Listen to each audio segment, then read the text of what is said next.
కలుగును గాక. దేవుడు నన్ను నడిపించినటువంటి పాఠ భాగము యెషయా గ్రంథం 56వ అధ్యాయం. యెషయా గ్రంథం 56వ అధ్యాయంలో ఒక చిన్న విషయాన్ని నా మనసు అక్కడ నిలిపి సంఘముతో, ఇది ఒకవేళ పుస్తకం రాసి కూడా సరిపోదేమో మాస్టర్ చెప్తున్నా. ఎందుకంటే యెషయా ప్రవక్త ఇచ్చిన ప్రవచనాలు అద్భుతమండి. ఉదయం కూడా యెషయా ప్రవక్తదే నాకు ముఖ్యంగా నేను తీసుకోవడం జరిగింది. 22వ అధ్యాయంలో దావీదు ఇంటి తాళపు చెవి గలవాడు అనే విషయాన్ని ప్రస్తావిస్తాడు. 56వ అధ్యాయంలో మనం చూస్తే 5వ వచనం నుండి ఒకసారి చదివితే 56వ అధ్యాయం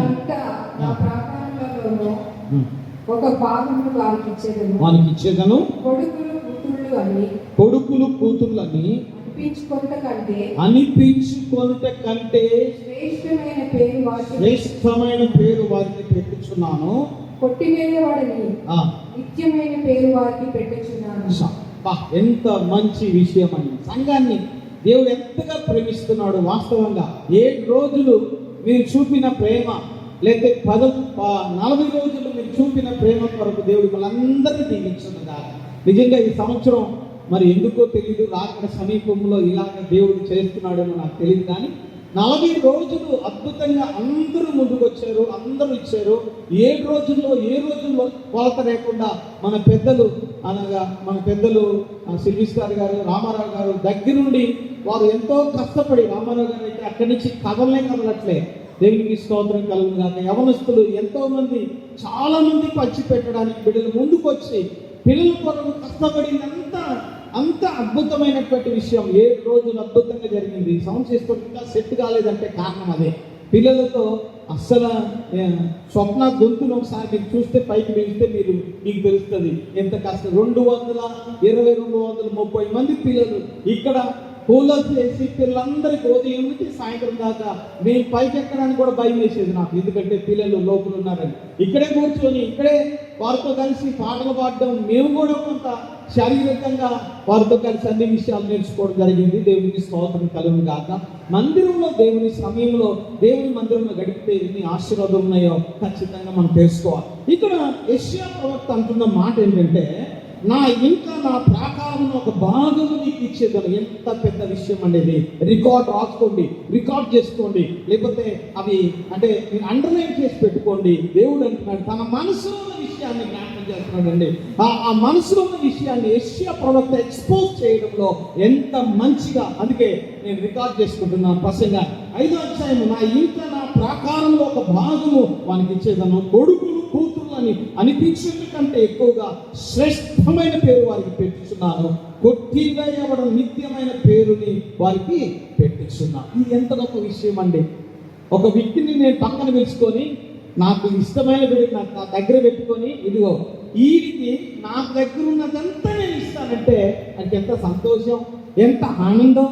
అంటే నా దగ్గర ఎంత ఉందో, ఏమేమి ఉన్నాయో నా దగ్గర. దేవుడు అంటున్న మాట, నేను అంటున్న మాట కాదు, తన ప్రజల నిమిత్తమే అంటున్న మాట. నా ఇంట నేను ఒక భాగం ఇస్తాను. నా కొడుకులు కూతుర్లు ఇశ్రాయేలీలు. కొడుకులు కూతుర్లు అంటే ఇశ్రాయేలు 12 గోత్రాల వారు. కొడుకులు కూతుర్ల కంటే శ్రేష్టమైన పేరు వారికి నేను పెడతాను, కొట్టివేయబడిన నిత్యమైన పేరు వారికి అలాగే ఉండును గాక. ఆమేన్. దేవునికి స్తోత్రం కలుగును గాక. ఒకవేళ యెషయా ప్రవక్తకు సంఘము గుర్తుకొచ్చి సంఘముతో ప్రభు చేస్తున్నటువంటి కమ్యూనికేషన్, లేకపోతే సంఘముతో ప్రభు చేయబోతున్నటువంటి ఆ రిలేషన్షిప్ ని ఈయన జ్ఞాపకం చేశారు. ఎంత గొప్ప ఆధ్యాత్మికమైన విషయం ఇది. వాస్తవం చెప్తున్నా, చాలా పెద్ద రికార్డు ఇది. దీని మీద ఈ వచనం మీద పుస్తకం రాస్తే సరిపోదు. ఎందుకంటే నా జీవితంలో అది ఎంతమంది రాసినా కూడా సరిపోదు. ఇదే వచనాన్ని ఒకవేళ ఎంతమంది దైవజనులు వచ్చినా ఇవ్వండి, ఒక్కొక్కరు ఒక్కొక్క ఆలోచన బయటకు వస్తుంది. ఒకరికొకరికి మ్యాచ్ కూడా కాదు. అదే ఈ పరిశుద్ధ గ్రంథానికి ఉన్న కెపాసిటీ అదే. ఈ యెషయా గ్రంథం యొక్క విశ్లేషణ, లేదా యెషయా గ్రంథం యొక్క సంపూర్ణత ఈ భూమి మీద దేవుడు యెషయా ప్రవక్తకి ఇచ్చిన దర్శనం ఇంకెవరికి ఇవ్వలేదు. ఇక్కడ ఈయన జ్ఞాపకం చేస్తున్న విషయం ఇందాక నేను జ్ఞాపకం చేసిన 22వ అధ్యాయంలో యెషయా ప్రవక్త అంటాడు. ఇందాక ఉదయకాలంలో జ్ఞాపకం చేయడం జరిగింది. యెషయా ప్రవక్త 22వ వచనంలో, నేను దావీదు ఇంటికి తాళపు అధికారం అతని భుజం మీద ఉంచుతాను. అతడు తీయగా ఎవడు మోయడు, అతడు మోయగా ఎవడు. చూడండి, ఇంటిని గురించినటువంటి విషయాలు ఎందుకు జ్ఞాపకం చేశాడు? నాకు ఇల్లు ఉంది, నాకు ప్రాకారం ఉంది, నా ప్రాకారంలో నా ఇంటిలో ఒక భాగాన్ని నీకు ఇస్తాను. సంగమా, ఎంత పెద్ద భాగ్యం అండి సంఘానికి. ఈ భాగ్యం యేసుక్రీస్తు ద్వారా కలిగినందుకు ప్రభుకి మహిమ ఘనత ప్రభావములు చెల్లును గాక. అంటే ఈ ఇంటిలోని నేను పిలిచిన దేవుడు అంటున్నాడు, నీకు ఒక భాగం ఇస్తాను, నీకు ఒక భాగం ఇచ్చి నా కొడుకులు నా కూతురుల కంటే ఎక్కువగా నిన్ను చూసుకుంటాను, నీకు పేరు పెడతాను, ఆ పేరు నిత్యము ఉండులాగా నేను చూసుకుంటాను. ఎంత గొప్ప భరోసా, ఎంత గొప్ప ఆధ్యాత్మికమైనటువంటి దీవెన. ఇది ఎవరికి చెందింది? ఎందుకు ఈ మాటలు జ్ఞాపకం చేసేదంటే, పునరుద్ధానము తర్వాత ప్రత్యక్ష దినాల్లో ఉన్నాం. గుర్తుపెట్టుకోండి, ఈ ప్రత్యక్ష దినాలలో ఏది వివరించినా యేసుక్రీస్తు ప్రభువు యొక్క సంపూర్ణత వివరించాలి. ఇక్కడ జ్ఞాపకం చేస్తున్న విషయంలో, నేను నా భాగం నేను ఇస్తా, నా కొడుకుల కంటే ఎక్కువ నేను చూసుకుంటా, నీకు పేరు పెడతా, ఆ పేరు నిత్యం ఉండేలాగా జ్ఞాపకం చేస్తా. 3 మాటలు. ఆ 3 మాటలు నీ నా జీవితం నెరవేరాలంటే గుర్తుపెట్టుకోండి. మొదటి వచ్చిన చదువుదాం. 56వ అధ్యాయం మొదటి వచ్చిన, యెషయా గ్రంథం 56వ అధ్యాయం మొదటి వచ్చిన. నా రక్షణ వచ్చుటకు సిద్ధంగా ఉన్నది, నా నీతి వెల్లడేయుటకు సిద్ధంగా ఉన్నది. న్యాయవిధిని అనుసరించుడి, నీతిని అనుసరించి నడుచుకున్నది. నేను నియమించిన విశ్రాంతి దినమును అపవిత్రపరచకుండా దానిని ఆచరించుచు ఏ కీడు చేయకుండా బిగబట్టువాడు ధన్యుడు. మొదటి వచనం లేక 2వ వచనంలో అంటున్నాడు, విప్పేశాడు ఇక్కడ. ఎవరికి ఇటువంటి భాగ్యము ఉంది? ఎవరికి తన ఇంటిలో ప్రాకారంలో తన భాగం ఇస్తానని దేవుడు చెప్పాడు అంటే, ఒకటి అక్కడ అంటున్నాడు, ఒకటి నా విశ్రాంతి దినమున పరిశుద్ధపరిస్తే. విశ్రాంతి దినం మీరు అనొచ్చు, పాత నిబంధనలో విశ్రాంతి అంటే శనివారం కదండి అనొచ్చు. ఓకే, నేను దానికి ఏకీభవిస్తాను. కానీ ప్రభు ఏం చేశాడంటే, ఆదికాండం 1వ అధ్యాయంలో తన పనంతా ముగించి 7వ దినం విశ్రమించాను అనే మాట ఉంది. అంటే 7వ దినం అంటే ఈ యొక్క పునరుద్ధానం లేక ఆదివారము, 6 ఆదివారంలో పునరుద్ధానం. యేసుక్రీస్తు వారు ఎప్పుడైతే మరణించి తిరిగి లేచాడో ఈ పరిశుద్ధ దినము, ఆదికాండం 2వ అధ్యాయం మీరు ఇంటికి వెళ్ళిన తర్వాత చదువుకోండి. ఆదికాండం 2వ అధ్యాయంలో దేవుడు 6 దినములు పనిచేశాడు, 7వ దినమున దాన్ని పరిశుద్ధపరిచి మీరు దీన్ని చేయడం చెప్పాడు. అంటే కాండములో, నిర్గమా కాండములో అన్ని అధ్యాయాలు ఆయన జ్ఞాపకం చేసినటువంటి విషయం ఏంటంటే, ఖచ్చితంగా ఆయన జ్ఞాపకం చేసిన విషయం ఏంటంటే, పరిశుద్ధ దినాన్ని మీరు ఆచరించాల్సిందే. పరిశుద్ధ దినాన్ని మీరు ఆచరించాల్సిందే. పరిశుద్ధ దినమును మీరు ఎప్పుడైతే ఆచరిస్తారో నేను మిమ్మల్ని దీవిస్తాను అని జ్ఞాపకం చేశారు. తన ఇంటిలో తన హృదయంలో ఒక భాగము నువ్వు సంపాదించాలి అంటే పరిశుద్ధ దినాన్ని పరిశుద్ధంగానే మనం చేయాలి. పరిశుద్ధ దినం అంటే చాలామంది నాకు వారమంతా డ్యూటీకి వెళ్ళి వస్తాను కదా, ఆదివారం కొద్దిసేపు పండుకున్నాం, కొద్దిసేపు రెస్ట్ తీసుకున్నాం, ఇంకొక రోజు దీని గురించి ఆలోచన చేద్దామని మనం పక్కన పెడతాం. కాదు, పరిశుద్ధ దినాన్ని సమయాన్ని పాటించాలి. పోయిన వారం 12 గంటలకు ముగించినందుకు ఈరోజు చాలా మంది వచ్చారు, మంచిది. ఈ వారం కొంచెం నాకు లేట్ అయింది. అంటే లేట్ అవ్వడం అంటే నాకు ఇక్కడ సౌండ్ సిస్టమ్ సెట్ కాలే, నాకు ప్రోగ్రాం కొంచెం నాకు 2-3 దొరకలే. నేను ఒక్కనే సిద్ధపరచుకొని తెచ్చుకునేసరికి లేట్. ఎందుకంటే ఈరోజు అందరికి నీట్ ఎగ్జామ్స్ ఉన్నాయి, తల్లిదండ్రులు కూడా బిడ్డలు వదిలిపెట్టడానికి పోయారు. ఇక వాళ్ళు మనం అనడానికిలే, అంతవరకు సిద్ధపరిచారు దేవునికి స్తోత్రం. ఇంతవరకు మనం పని చేస్తున్నాం దేవునికి వందనాలు. కొంచెం ఒక 15 నిమిషాలు లేట్ అయింది. ఓకే, అయితే నేను అనేది ఏంటంటే, పరిశుద్ధ దినము అంటే ఎందుకు నిర్లక్ష్యం చేస్తున్నాం? గుర్తుపెట్టుకో, ప్రింట్ అవ్వాలి. ఇక్కడ దేవుని పరిశుద్ధ దినం అంటే ఉదయకాలంలో లేయాలి, దేవుని స్తుతించాలి. పరిశుద్ధ దినము పరిశుద్ధంగా దానిని శ్రేష్టంగా మనం చూసినప్పుడు మన మీద ఉన్న ఆ నిత్యమైన కృప. ఇప్పుడు మీరు ఒకటి గుర్తుపెట్టుకోండి, ఉదయం నేను జ్ఞాపకం చేయడం జరిగింది. ఉదయం నేను జ్ఞాపకం చేసిన ఏంటి అంటే, 2 సాక్షులు 3 సాక్షులు ఉంటే వారిని ఖచ్చితంగా నువ్వు ఏది చేసినా సాక్ష్యం లేకుండా ఏది చెప్పినా అది రికగ్నైజ్ కాదని నిర్గమా కాండంలో చట్టం దేవుడు ఇచ్చాడు. ఆ చట్టాన్ని ఈ రోజు లా చట్టంలో కూడా ఉంది. 2 సాక్షులు కావాలి. వాస్తవమే, 2 సాక్షులు లేకుండా వాడు శిక్షించడం కుదరదు. సాక్ష్యం లేకుండా కొట్టివేస్తారు కేసు కూడా. అలాగే దేవుడు మనల్ని కూడా ఏమంటున్నాడంటే, నువ్వు కష్టపడు, నా కోసం కొంచెం త్యాగం చేయి నా కోసం. అక్కడ మీరు చూడండి 56వ అధ్యాయంలో ఏమంటాడు అంటే, మీరు చూస్తే 56వ అధ్యాయంలో ఆయన అన్న మాటలు మీరు చూస్తే అక్కడ కీడు చేయకుండా 2-3 వచనం ఒకసారి చదవండి ఒకసారి. నేను నియమించిన విశ్రాంతి దినమును అపవిత్రపరచకుండా దాన్ని అనుసరించుచు ఏ కీడు చేయకుండా తన చేతిని బిగబెట్టువాడు ధన్యుడు. ఆ ప్రకారం చేసి దాన్ని రూఢిగా గైకొను నరుడు ధన్యుడు. యెహోవాను హత్తుకొను అన్యుడు. నిశ్చయంగా యెహోవా తన జనులలో నుండి నన్ను వెలివేయనని అనుకొనవద్దు. షండు నేను ఎండిన చెట్టని అనుకొనవద్దు. షండు నేను ఎండిన చెట్టు అని అనుకొనవద్దు. షండు అనే మాటకు చాలా మంది చాలా తర్జుమాలు తీశారు. కానీ నేను ఆయనకి మనం అంగీకరించిన ఇది ఆధ్యాత్మికమైన పోలిక. షండు అంటే నపుంసకత్వాన్ని జ్ఞాపకం చేస్తారు. ఎవరైతే దేవుని కొరకు తమ హృదయాన్ని పరిశుద్ధంగా కాపాడుకుంటారో వారిని గురించి జ్ఞాపకం చేసే విషయం. ఏసన్న గారు అంటారు, మేము పెళ్లి చేయకుండా పెళ్లి కాకుండా సేవ చేస్తున్నాం, మా సేవను దేవుడు చూశాడు, ఆశీర్వదించాడు. వాస్తవమే, పెళ్లి చేసుకోకుండా సేవ చేయడము దేవుని కోసం నపుంసకత్వం పొందుకోవడమే. దేవుని కోసం నీ మనసుని, నీ యొక్క అంతరంగిక జీవితాన్ని ప్రభు కోసం ఎప్పుడైతే త్యాగం చేసి చంపుకుంటావో అది షండు ఉండవలసినటువంటి గుణగణం. షండు అంటే లోకు వైపు చూడకుండా దేవుని వైపు చూసి నిజమైన శిష్యానికత్వ విలువలతో కూడిన మాట అదే. నీవు పరిశుద్ధ దినమును ఆచరిస్తున్నప్పుడు ఏమని చూసుకోవాలి? దేవుడు నన్ను చూస్తున్నాడు, దేవుని కంటే నేను ముందుకు ఉండాలి, ప్రార్థన చేసే సమయం కంటే నేను ముందుకు ఉండాలి. ప్రార్థన మొదలు పెడదామని ప్రార్థన చేస్తే ఎవరు ఉండరు. దేవునికి స్తోత్రం కలుగును కాదు. మీరందరూ మంచివారు. ప్రార్థన అయిపోయి ప్రసంగానికి ముందు కొంతమంది వస్తారు, ఆరాధన ముందు కొంతమంది వస్తారు, చివరి ప్రౌబలు ఇచ్చినప్పుడు కొంతమంది వస్తారు. ఉదయం అయితే ప్రౌబలు ఇచ్చినప్పుడు టకటక వచ్చి తీసుకొని వెళ్తున్నారు. ఎందుకండి? ఏం చేస్తున్నామండి మనం? ఇంటి దగ్గర అంత బిజీ ఎందుకండి? కొంత సమయం కేటాయించలేమా? నీవు లోకములో ఎలా ఉండాలని దేవుడు కోరుతున్నాడంటే, లోకపు ఆశలకు విరోధంగా బ్రతకమని దేవుడు నేను పదే నాకు నిజమైన శిష్యరికపుగా ఉండాలి అంటే లోకముతో నువ్వు వ్యతిరేకంగా, లోకముతో సంబంధం లేకుండా బ్రతకమంటే లోకంతో కలిసిపోతే ఇక నీకు లోకంలో ఉన్నవాడికి సంబంధం ఏంటి? నీకు ఇంటిలో భాగం ఇస్తానన్న దేవుడు, నీకు పేరు శ్రేష్టంగా ఇస్తానన్న దేవుడు, నీ పేరు నిత్యం ఉండేటట్టు చేస్తానన్న దేవుడిని నువ్వేం చేస్తున్నప్పుడు తక్కువ చేసి చూపిస్తున్నావు. నీ క్రియల వలన, నీ విశ్వాసం వలన, నీ భక్తి జీవితం వలన దేవుని తక్కువ చేస్తున్నావు. నీవు చేయాల్సిన పని నువ్వు చేయకుండా నువ్వు దీవించుకోవు అంటే కుదరదు. చట్టం తన పని తను చేసుకుంటూ పోతుంది. చట్టం చేయకుండా నేను ఆదివారం రాను ప్రభా, మీ మొదటి ఆదివారం వస్తా, మిగతా ఆదివారం నమస్కారం ప్రభా, నేను రాను, నీ ఎండకే నీకు వస్తా, నీ కనపడితే ఇంకొక కానికిస్తానంటే కుదరదు. ఆదివారం కూర్చోవాలి, దేవుని మందిరంలో నడపాలి, దేవుని వాక్యం వినాలి, పశ్చాత్తాపడాలి, దేవుడు సమాధానము పడాలి.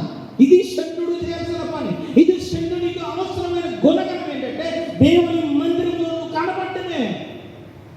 దేవుని మందిరంలో పునరుద్ధాన దినాన్ని అపవిత్రపరచకుండా, అక్కడ మీరు చూస్తే అపవిత్రపరచకుండా దానిని ఎలాగైతే పరిశుద్ధపరుస్తారో, దానిని ఎలాగైతే జాగ్రత్తగా చూసుకుంటారో వారి పట్ల దైవ సంబంధమైన విషయాలను గురించి యెషయా ప్రవక్త ఎంత మంచిగా జ్ఞాపకం చేశాడో, ఎంత అద్భుతంగా జ్ఞాపకం చేశాడో. వారిని గురించి షండు అంటాడు, నేను నియమించిన విశ్రాంతిని ఆచరించుచు నాకు ఇష్టమైన వాటిని కోరుకొనుచు నా నిబంధనను ఆధారం చేసుకున్న షండుని గురించి నేను జ్ఞాపకం చేస్తున్నా.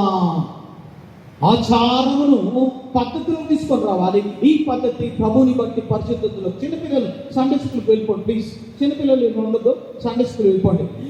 నేను పెట్టినటువంటి దానిని నువ్వు ఎప్పుడైతే గౌరవిస్తావో, నువ్వు ఎప్పుడైతే ఆచరిస్తావో, నువ్వు ఎప్పుడైతే వాటి కోసం నీ మనసును అరికట్టుకుంటావో వాడు చెడుడు.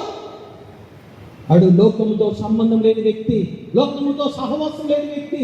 నిజమైన శిష్యుడు తన యేసుని నన్ను ఎవరైనా వెంబడిపోగోరేడు తన్ను తాను నేను ఎప్పుడు నాకు తన్ను తాను ఏం చేయాలి?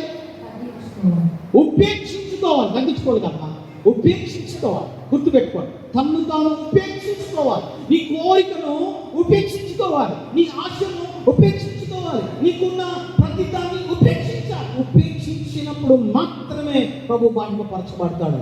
నీ మనసులో దేవునికి ఎప్పుడైతే ప్రథమ స్థానం ఇస్తావో, నీ మనసులో నీ జీవితంలో ఎప్పుడైతే ప్రథమ స్థానం ఇస్తావో, కొలతేసి దేవుడు చూస్తాడు నీ జీవితాన్ని. నీవు ఇచ్చిన స్థానాన్ని బట్టి, నీవు ఇచ్చిన పరిస్థితిని బట్టి, నీవు చేస్తున్న పనులను బట్టి, నీ క్రియలను బట్టి నీకు 1 లక్ష, నువ్వు 1 కోటి రూపాయలు ఇస్తాను అనుకోండి. 1 కోటి రూపాయలు ఇస్తానయ్యా, 4 గంటలకు రమ్మంటే 3 గంటలకు వెళ్ళి కూర్చో. 1 కోటి రూపాయలు దాకా ఎందుకు 1,00,000 రూపాయలు ఇస్తానంటే నేను కూడా కూర్చుంటానేమో. వాస్తవం అదే. మనిషికి ధనము లేకపోతే లోక సంబంధమైన విషయాల మీద ఎంత కాన్సన్ట్రేషన్ ఉంది, కానీ దేవుని మందిరంలో అంతకంటే శ్రేష్టమైన దేవుడు. మనం దేవుని మందిరంలో సమయం గడపాలి, దేవునితో సమయం గడపాలనే ఆలోచన ఎందుకు మనకు రాట్లేదు ప్రియమైన దేవుడు? నాకు వ్యాఖ్యలతో ఈ మాట నేను జ్ఞాపకం చేస్తున్నాను. ఎండలు ఎక్కువ అవుతున్నాయి. పెందల కాడు ముగిద్దామంటే మీరు పెందల కాడు రావట్లే. పెందల కాడు రారు, పెందల కాడు రావడానికి మీరు ఇష్టపడరు. ఎందుకు? దేవుని మందిరం అంటే నిర్లక్ష్యమా? దేవుని మందిరం అంటే దేవుడు అంటే లెక్కలెత్తనమా? అది మంచిది కాదు. అది క్రియలలో కనపరచాలి. క్రియ లేని విశ్వాసం మృతము. నువ్వు పెందల కాడ దేవుడు 7 గంటల ఆరాధన ప్రారంభం చేస్తే చాలా మంది వచ్చారు, ఇంతకంటే ఎక్కువ మంది వచ్చారు. కారణం ఏంటి? నేనేమనుకున్నానంటే వృద్ధులందరూ వచ్చారు. ఎండలు ఎక్కువ అవుతున్నాయి కదా, ఉదయాన్నే ప్రభుని దర్శించుకొని వెళ్ళిపోదాం అనుకుంటున్నట్టున్నాను. మీరు కూడా గమనించండి, దేవుని మందిరానికి అక్కడ ఏమంటాడంటే, నా నిబంధనలను అపవిత్రపరచకుండా నా నిబంధనలను ఆధారం చేసుకున్న షండు.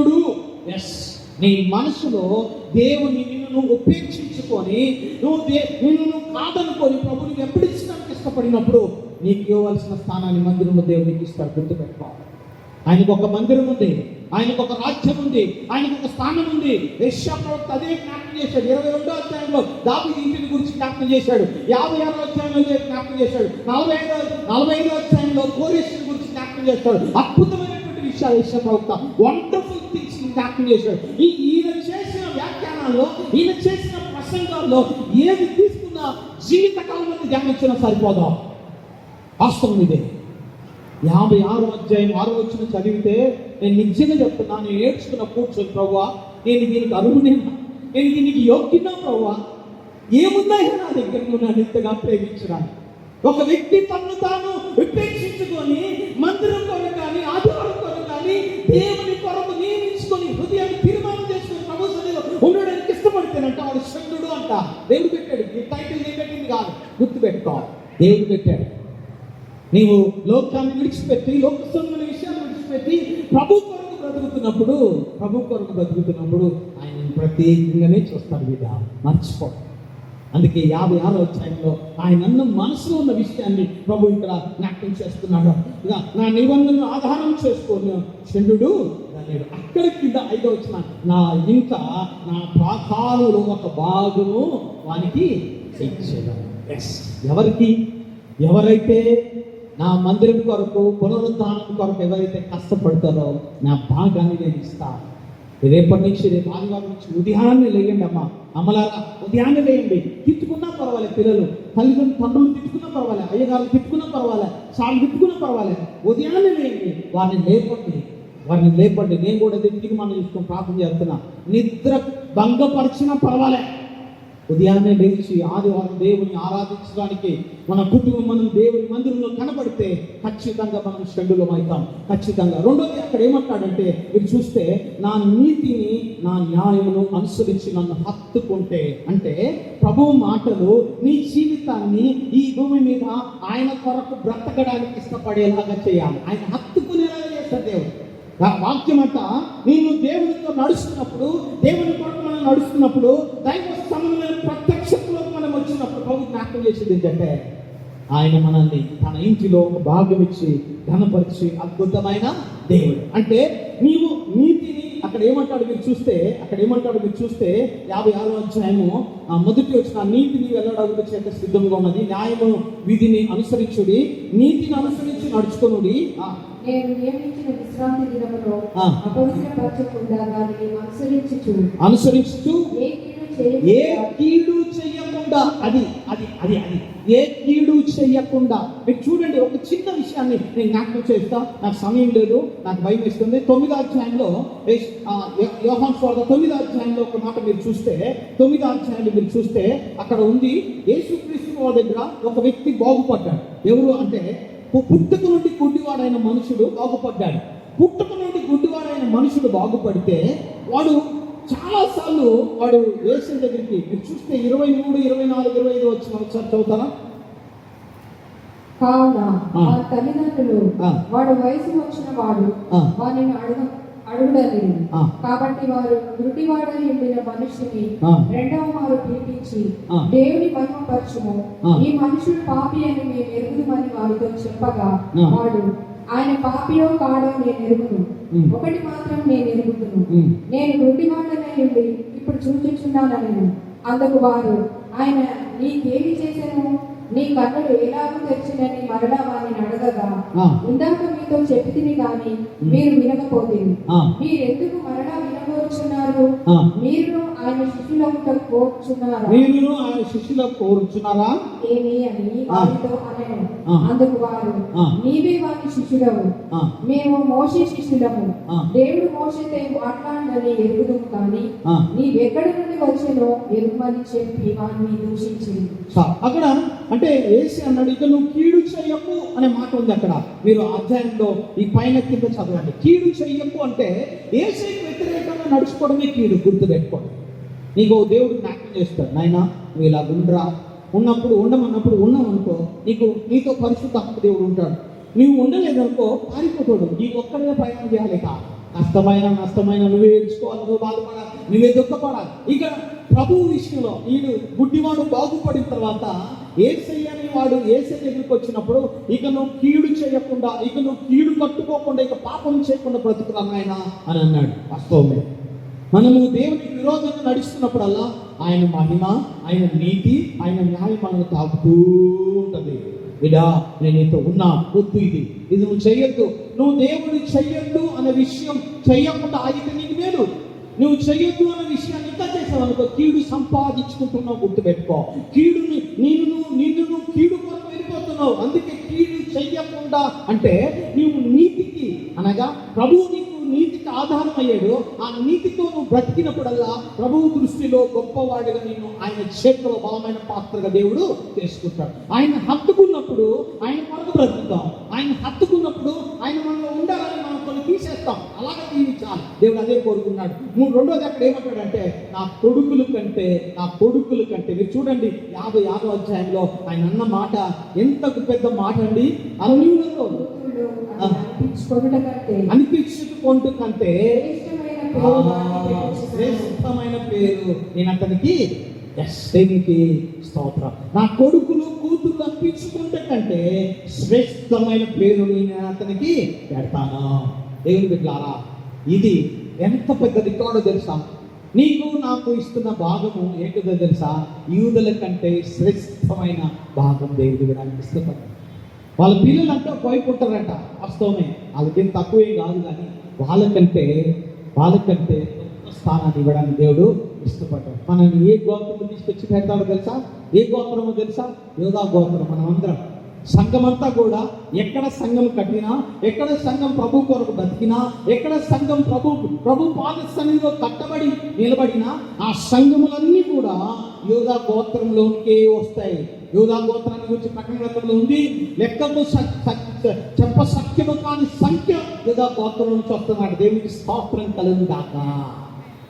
ఎస్, కొత్త పేరు వారికి నేను పెడతాను అంటే అక్కడ అంటున్న మాట ఏంటంటే కొడుకుల కంటే శ్రేష్టమైన పేరు నేను పెడతాను. అంటే నువ్వు పిలిచినప్పుడల్లా నాయనా అన్నప్పుడల్లా అక్కడ ఉన్నాడంటే ఇక్కడ ఉంటాడంట. ఎస్, అక్కడ ఉన్నాడు ఆయన, ఇక్కడ ఉంటాడు. మూడోది ఇక్కడ ఏమంటాడంటే నిత్యమైన పేరు నీకు నేను పెడతా. ఆ పేరు ఎవడు నిన్ను తుడిచిపెట్టాడు. అదే పేరు అంటే క్రైస్తవుడు. దీనికి స్తోత్రం కలుగుతా. ఈరోజు క్రైస్తవుని ఎంత హింసించినా ఏమి చేసినా ఏసే దిగు వస్తున్నాడు తెలుసా? ఆయన సౌలుతో అన్నాడు, సౌలా నీవేళ నన్ను హింసించున్నాను. ఎవడు ప్రభా? ఎస్, నువ్వు హింసించున్న యేసుని నేనే. జరుగుతున్న భాగంలో మనము కూడా ఉన్నాం. ఆ ప్రాకారంలో ఒక స్థలం దేవుడిస్తానంటున్నాడు. ఆయన మందిరంలో ఒక స్థానం దేవుడిస్తానంటున్నాడు. ఆయన పేరు పెడతానంటున్నాడు. ఆ పేరు నిత్యము ఉండేలాగా దేవుడు చేస్తాడు. ఇప్పుడు మత్తయి సువార్తలో మీరు చూస్తే ప్రభు అన్న మాట, ఒక మాట నేను జ్ఞాపకం చేసిన ముగింపులోకి వస్తా. 12వ అధ్యాయము 7, 6, 7, 8 వచ్చిన ఒకసారి చదువుతామా? దేవాలయం కంటే గొప్పవాడు ఇక్కడ ఉన్నాడని మీతో చెప్పుచున్నాను. మరియు కనికరమే కోరుచున్నాను కానీ బలిని నేను కోరువాడను కాను. వాక్య భాగం మీకు తెలిసి ఉంటే నిర్దోషులను దోషులని తీర్పు తీర్చకపోదురు కాగా మనిషి కుమారుడు విశ్రాంతి దినములకు ప్రభువై ఉన్నాడని. చాలు. అంటే బలిని కోరువాడును తాను. మీరు చూడండి 51వ అధ్యాయం సారీ కీర్తనలో 51వ కీర్తనలో చివరిలో ఉంది. అక్కడ ఏముందంటే ఆయన యెషయా దావీదు ప్రవక్త దావీదు గారు జ్ఞాపకం చేస్తే 51వ కీర్తనలో అద్భుతమైన మాట అంటాడు. ఏమంటాడు అంటే, నేను పాపంలో పుట్టాను, పాపం నన్ను తల్లి గర్భం ధరించింది అంటూ 17వ వచనంలో విరిగి నలిగిన 16వ వచనం, నీవు బలిని కోరువాడు కావు, కోరినని అర్పించడం దహన బలి నీకు ఇష్టమైనది కావు. ఏమి ఇష్టమైనట? విరిగి నలిగిన మనసే దేవునికి ఇష్టమైన బలి. దేవా, విరిగి నలిగిన హృదయంలో నీవు అలక్ష్యం చెయ్యవు. గుర్తుపెట్టుకో, కష్టపడు, ప్రభు దగ్గరికి రా. ఉద్యోగం ఇస్తామంటే ఎవరి కోసమే? లోకంలో యజమానుడి కోసం కష్టపడతావే, లోకంలో ప్రభు కోసం లోకంలో అధికారుల కోసం కష్టం. ఇక్కడ ఒక అధికారి ఉన్నాడని నీకు ఒడ్డుకు రావట్లే, ఇక్కడ ఒక అధికారి ఉన్నాడని నీకు తెలియట్లే. ఈ అధికారి అయిన దేవుడు నేను దీవించేటప్పుడు నీ కష్టాన్ని చూసి దీవిస్తాడని నీకెందుకు గుర్తుకు రావట్లే? లోకంలో ఎవరో ఆ అధికారులు ప్రభుత్వము డబ్బులు ఇస్తుందంటే పరిగెత్తుతారే సమయానికి. ఇక్కడికి ఎందుకు సమయానికి రావలేకపోతున్నా? ఇక్కడ ఎందుకు సమయాన్ని వెచ్చించలేకపోతున్నా? ఇక్కడ ఎందుకు దేవునితో సహవాసం చేయలేకపోతున్నా? ఈ పునరుద్ధరణ దినం అంటే లెక్కలెక్కతనం ఎందుకు వచ్చింది? అంత నిర్లక్ష్యమైన వైఖరి ఎందుకు వచ్చింది? అంత విరోధమైనటువంటి ప్రక్రియ మన జీవితం ఎందుకు వచ్చింది? ఈ మనసులో ఉన్న దుర్బుద్ధిని, దుష్టత్వాన్ని, పులిసిన పీటిని తీసివేయి ప్రభా. వీటిని తీసివేస్తానయ్యా. నా హృదయంలో రా ప్రభా. నీ కొరకు బ్రతకడానికి నాకు సహాయం చేయి. నీ పేరు నా మీద పెట్టు. ఆ పేరు నిత్యము ఉండేలాగా నన్ను నీవు దీవించు. ప్రార్థన చేసుకుందాం. ఒక క్షణం మనం ప్రభు చూస్తూ, ప్రభా నీకు విరోధమైనది నా జీవితంలో ఏమైనా తొలగించాయా. నేను నిజంగా జ్ఞాపకం చేస్తున్న ప్రేమని దేవుని బిడ్డారా, ఈ మాటలు నేను చదివినప్పుడు సంఘముతో నేను జ్ఞాపకం చేసుకుంది ఒకటే, సంఘముతో నేను జ్ఞాపకం చేయాల్సింది ఒకటే. మీరు పడుతున్న కష్టానికి ప్రతిఫలం దేవుడు ఇస్తాడు.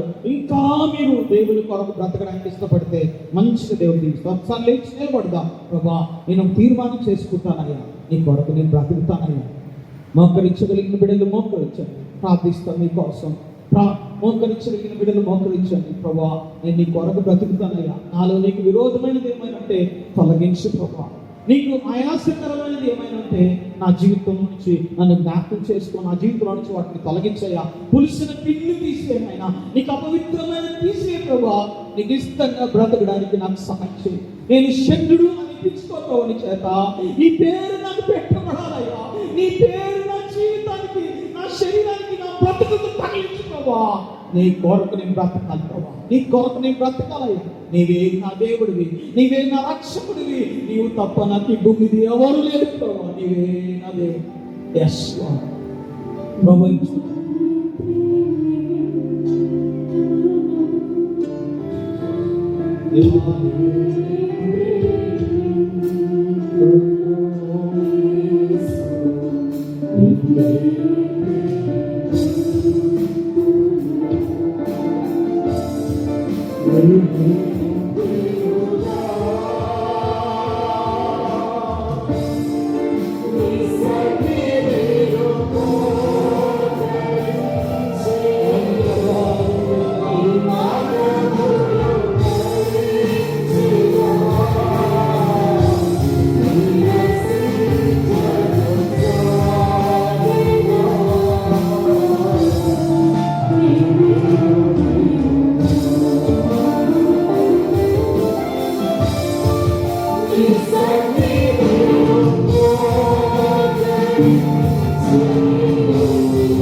తీర్మానం చేసుకున్న ప్రభు దగ్గర నీ కొరకు నేను బ్రతుకుతానయ్యా.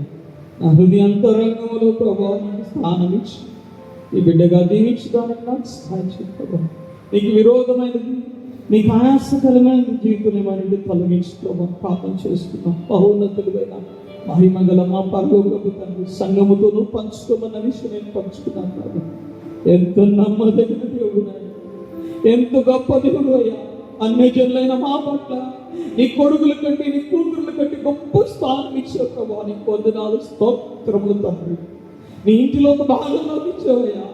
నీ పేరు నాకు పెట్టావయ్యా. ఏ నింద మా మీద ఉండకుండా, ఏ తిరస్కారం మా మీద ఉండకుండా, ఏ శాపం మా మీద ఉండకుండా, ఏ అపవిత్రత మా మీద ఉండకుండా ఆయన నీ కొరకు మేము బ్రతుకుతూ అనేకులుగా ఆశీర్వాదకరంగా, దీవెనకరంగా, ఈ భూమికి దీవెనకరమైన సంఘముగా, దీవెనకరమైన క్రైస్తవులంగా బ్రతకడానికి సహాయం చేయండి. ఈ పరిశుద్ధమైన దీవెన ప్రతి బిడ్డ మీద దయచేయండి. ఎంతమంది శాపము, ఎంతమంది తల్ల మీద శాపం ఉందో, ఎంతమంది వంశ పారంపర్యంగా వారి శాపగ్రస్తులుగా ఉన్నారు. యేసు నామములో వారి శాపములన్నీ కొట్టివేయబడును గాక ప్రభు.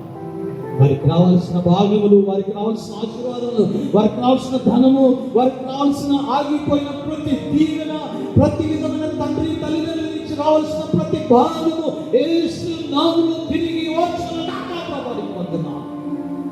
ఆగిపోయిన ప్రతి దీవెన స్వతంత్రించుకొందరు గాక ప్రభు. ఆగిపోయిన ప్రతి ఆశీర్వాదము ఆయన అనుభవించకుండా కన్నీరు కారుస్తూ నలిగిపోతున్న ప్రతి బిడ్డని తాకండి. వాటిని చూస్తున్నారు కానీ అనుభవించలేకపోతున్నారు. వాటిని చూస్తున్నారు కానీ వాటిని పొందుకోలేకపోతున్నారు. యేసు నామములో బిడ్డల జీవితాల్లో గొప్ప కార్యములు జరగను గాక ప్రభువానికి వందనాలు, స్తోత్రములు చెల్లిస్తున్నాను. ఈ ప్రవచనాత్మకమైన మాటలు జ్ఞాపకం చేసిన ప్రభా, నీ కొరకు బిడ్డలు బ్రతుకుతూ, నీ కొరకు బిడ్డలు బ్రతుకుతూ ఆయన నీ నీతిని, ఆయన నీ యొక్క యథార్థతో నీ భక్తిని కనపరుస్తూ, కీడు చేయకుండా మేలు చేస్తూ అనేకులకు ఆశీర్వాదకరమైన బిడ్డలుగా మీరే హెచ్చించి గణపరిచి జ్ఞాపకం చేసుకోమని. ఎంతమంది బిడ్డల జీవితాల్లో రుణబాధలు ఉన్నాయో, ఎంతమంది బిడ్డల జీవితాల్లో బిడ్డల మాట వినకుంటున్నారో, భార్యాభర్తల మధ్య సమాధానం లేదో, కుటుంబాల్లో నెమ్మది లేదో, ఆశీర్వాదకరమైన తమ ఆయన తండ్రి ఆయన జీవితం చేతిలో ఉంచుకొని కూడా ఆశీర్వదించబడలేకపోతున్నారు. యేసు నామములో ఆశీర్వాదకరంగా మార్చబడును గాక ప్రభు. నీ కృపా దీవెనతో నింపి నడిపించమని సాక్షి సంఘాన్ని దీవించినందుకు వందనాలు. ఇది నీ సంఘమయ్యా, నీ పేరు పెట్టబడిన దేవులయ్యా, నీ పేరు పెట్టబడిన జనులు, నీ భాగం నీ మందిరంలో, నీ ఇంటిలో ఒక భాగం నీ బిడ్డల కొరకు కూడా ఇచ్చేసి మా కొరకు నీకు మహిమ ఈ బిడ్డలందరినీ అతి కృపతో నీకు నడిపించి సహాయం. నేను ఇచ్చిన శ్రేష్టమైన తలపు కొరకు కృతజ్ఞతలు, మహిమ ఘనత మీ నామానికి చెల్లిస్తూ యేసు క్రీస్తు నామములో అడిగి వేడుకున్నాము తండ్రి.